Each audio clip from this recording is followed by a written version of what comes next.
that time of year again.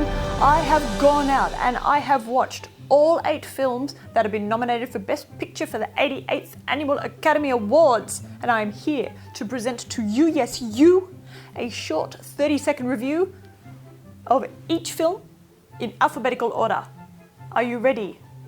And okay, go. The Big Short. It is directed by Adam McKay, Steve Carell, Christian Bale, Ryan Gosling, the other one, Brad Pitt. It's fast, it is furious, it is funny, it is confusing. You spend the first bit going, oh my God, I don't understand the subprime mortgage crisis. They effectively use other people to help you understand it. Selena Gomez, collateralized debt obligations, who would have thought? A little bit too fast, a little bit too bling, pretty good on the whole. Okay, Bridge of Spies, directed by Steven Spielberg, Tom Hanks, Mark Rylance. I'm not sure how I felt about this. It was a bit, the US is bad, but the US is good, but not as bad as the Russians and not good, just... The script's by the Coen brothers. It wasn't really obvious that it was. The performances are outstanding. Mark Rylance was amazing, but all in all, I felt a little bit conflicted about this movie. Anyway, Brooklyn. Brooklyn is directed by John Crowley. It stars Saoirse Ronan, Emery Cohen, Julie Waters, Jim Broadbent, Domhnall Gleeson. Really beautiful, quiet, understated film where not that much happens, but it's all the small happenings that amount. Saoirse Ronan is so poised yet so emotional. Emery Cohen just blows you out of the water with his emotion. It was beautiful. Okay, Mad Max Fury Road went into this, well, directed by George Miller, Charlize Theron, Tom Hardy, went into this knowing nothing about Mad Max at all, and so for the first 20 minutes was like, what? I don't understand. But then gave up, sat back, watched action, and threw myself into it. Got really stressed at the people on the poles trying to stop the other people, but it was because I was so involved in this world. It was amazing. Okay, next film is The Martian, directed by Ridley Scott, Matt Damon, basically. Look, Mr. Kitty loves science. I went to see this and I didn't fall asleep. Who knew? It was pretty good. I really didn't like all the disco movie business. They should have chosen another style of music for her to be obsessed with. It was irritating, but all in all, it was thoroughly engaging. I really liked that he had filthy teeth at the end of the film. Thumbs up from that point of view. Right, we've got The Revenant, directed by Alejandro Iñárritu. Leo, Tom Hardy.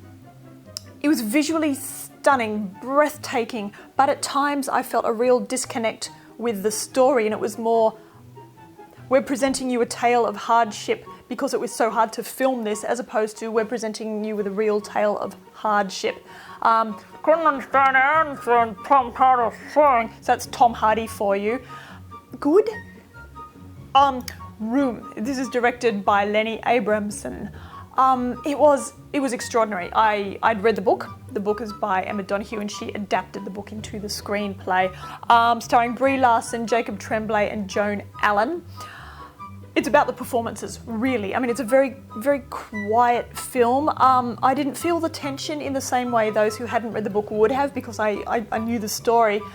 The performances are extraordinary. They sell this film. Okay, next film is Spotlight, directed by Tom McCarthy. Michael Keaton, Mark Ruffalo, Rachel McAdams, lots of other people. It's based on a true story. Again, interesting, The Big Short, Spotlight. Anyhow, I forgot it was a movie, really. I got so involved with the story that I just sat there watching, and I felt so much that it wasn't built up for the sake of film. I felt that it was true. I felt that it was honest. It made me furious. It was amazing.